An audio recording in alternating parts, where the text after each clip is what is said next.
voici 5 choses que si vous mettez en pratique à partir de maintenant, mes stars women, vous allez remarquer des changements dans votre maison et dans vos relations au quotidien. Bienvenue sur Lady Best Way.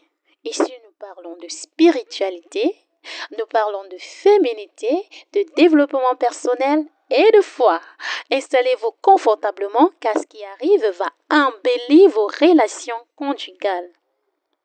C'est un secret pour être une femme soumise et épanouie. Pour devenir une femme soumise et épanouie au quotidien, il faut premièrement guérir des blessures du passé. Et il y a certaines femmes qui ont été offensées dans leur jeunesse, qui ont été blâmées, qui ont été rejetées, qui ont été déçues, qui ont subi des injustices et qui parfois, même à cause de leurs conditions de vie précaires, ont laissé grandir en elles la rancune, ont érigé une barrière à l'intérieur de leur âme. Ce qui fait qu'à chaque fois qu'elles sont au devant d'une personne, elles sont toujours sur la défensive. Elles ont toujours envie de gagner. Elles ont toujours envie de s'affirmer. Elles ont toujours envie de prouver que ce sont elles qui ont raison. Elles ont toujours ce sentiment de défense en fait qui monte en elles. C'est pour cette raison qu'il est capital de guérir des blessures de son passé, d'accepter du fond de son cœur que l'homme charmant selon le cœur de Christ existe, qu'il existe des maris selon le cœur de Dieu qui sont aimants, qui aiment leurs femmes, qui les comblent, qui sont responsables. Il est nécessaire de l'accepter. Pour y arriver, il serait capital de se libérer de la colère, de se libérer de l'orgueil, de la jalousie, des envies et du m'as-tu-vu. Lorsque vous vivez votre vie, il n'est pas nécessaire que les autres à chaque fois soient au courant de ce que vous faites ou que vous ne faites pas. Vous n'êtes pas obligé de toujours vouloir qu'on constate que c'est vous qui êtes en train de faire ci, c'est vous qui êtes en train de faire ça. Vous pouvez vivre naturellement et simplement votre vie. La faire pour vous. Et à chaque fois que vous le faites, demandez-vous juste que, est-ce que ce que je fais est à l'image de la parole de Dieu? Est-ce que mon comportement, mon vêtement, mes actions sont à l'image de Dieu? Est-ce que cela l'est? Et lorsque cela l'est, vous n'avez qu'à glorifier Dieu et à rester dans votre vie en fait. Deuxième chose à faire pour être une femme soumise et épanouie, c'est de sortir des complexes de la chair. Il y a des femmes qui sont tout le monde complexées, qui sont tout le monde frustrées, qui à chaque fois veulent toujours se demander, est-ce que ma voisine pense que, est-ce que les autres quand je sors en route vont penser, qu'est-ce qu'on va dire de moi, qu'est-ce qu'on va penser, oh non, peu importe ce qu'on pense de toi, tant que ta vie est à l'image de Dieu, ça va. Tant que ta vie reflète de la parole de Dieu, ça va. Tant que ta vie est le miroir de Christ, ça va. Sors de ces complexes. Toujours est-il que tu es la seule qui sait si ça va ou si ça ne va pas dans ta vie. Si tu mets par exemple, tu laisses par exemple des images de toi lorsque tu marches dans la rue ou dans la société, si des gens pensent que tu es ce que tu n'es pas, au fond, tu ne seras jamais libre. Au fond, tu ne seras jamais heureuse. Au fond, tu ne seras jamais épanouie. C'est pour cette raison qu'il faut sortir de ces choses.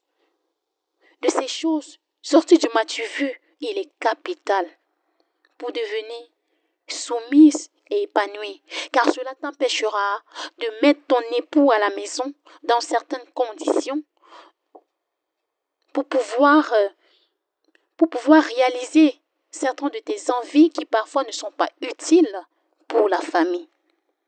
Troisièmement, il faut aimer inconditionnellement ton époux. Ton époux, de même comme toi-même femme, est enfant de quelqu'un. C'est-à-dire que c'est un être humain. C'est-à-dire que c'est un être imparfait. C'est-à-dire que c'est une personne qui peut commettre des erreurs et c'est une personne que tu dois, de la même façon que tu éduques tes enfants, éduquer de par ta manière de vivre, de par ta manière d'agir, de par ta manière de faire au quotidien. Il faut regarder en Christ, quatrièmement. Parce que lorsque ton époux t'a offensé, oui, profondément offensé, ça veut dire qu'il t'a fait quelque chose, il t'a trompé même, et que tu sens la colère à l'intérieur de toi. La meilleure solution ne sera pas de venir là, toujours chercher à contrôler son téléphone, ou d'être toujours en train de crier, ou d'être toujours en train de vouloir te battre. Non, va dans la présence de Dieu. Mets tes genoux au sol, dans les profondeurs de l'intimité avec Christ, seul, toi et Dieu. Et dis à Dieu, Seigneur, si tu as accepté que ces choses m'arrivent, si tu as accepté que je vive cette situation, c'est parce que tu voulais m'apprendre quelque chose. Quelle est cette chose que tu veux que j'apprenne encore aujourd'hui? Quelle est cette chose que tu veux que je comprenne encore aujourd'hui?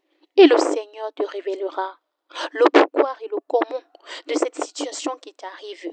Peut-être c'est toi qui as été négligente.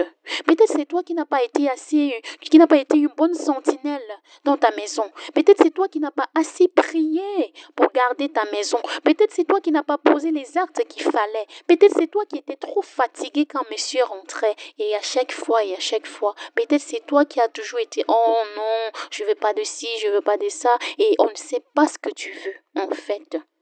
Et le Seigneur te parlera. Il te révélera. Il te dira ce qu'il faut faire. Et tu verras que par l'aide du Saint-Esprit, tu deviendras, une femme de prière. Une femme qui contrôle sa maison par la prière. Oui, prends ce secret. Lorsque tu es dans ta maison, que tu as fini de prier pour ton époux, pour tes enfants, pour toutes les situations en fait que tu as sur la main ou que tu veux présenter à Dieu, lorsque quelqu'un frappe à ta porte, lorsque quelqu'un veut venir dans ta présence, dis ceci. Je prends autorité au nom de Jésus sur tous les esprits qui accompagnent cette personne et que rien de ce qui n'est de Dieu n'entre ici. Que seuls les anges de Dieu entrent dans ma maison avec cette personne au nom de Jésus. Et tu verras qu'il n'y aura plus certaines situations que tu ne comprendras pas. Parce qu'il y a de ces femmes qui restent à la maison. Elles prennent le temps de se pomponner, de se faire belle, de faire du make-up, de se mettre vraiment, de se parfumer, d'arranger tout. Elle se prépare, elle attend vraiment son époux. Elle attend son chef, elle attend son roi. Mais curieusement, dès qu'elle voit le visage de son mari, ça veut dire que lorsqu'il a toqué à la porte ou lorsqu'il est entré, elle ne sait pas elle-même ce qui se passe. C'est qu'il commence à l'énerver. C'est qu'elle commence à se fâcher. Elle ne sait pas ce qui se passe, mais toutes ces envies elle avait pour lui, toutes ces choses qu'elle pensait de lui ont disparu. Et comme ça, dès que le monsieur dit un mot, la dame va dire 10. Elle va même dire 100 mots. Et c'est comme ça, là, à la maison, ça sera boum, boum, boum, tous les temps. Tous les temps. Et parfois, elle va se demander qu'est-ce qui ne va pas. Oh non, malédice. C'est juste les esprits qui accompagnaient ton homme. Donc il faut contrôler à ce niveau. Il faut contrôler à ce niveau. Il faut contrôler à ce niveau, malédice. Il faut être cette femme de contrôle. Il faut contrôler ta maison. Que rien n'entre chez toi et ne sorte sans que tu ne sois au courant. Si cette vidéo t'a intéressé, si a apporté un plus dans ta vie, je te prie de lâcher un pouce bleu, d'activer la cloche de notification, car le meilleur reste à venir. Élu de Dieu, Mr. Woman, il y a un seul chemin, une seule vérité et une seule vie. Jésus-Christ, je te prie d'associer la sagesse divine à tes actions et le lendemain aura soin de toi.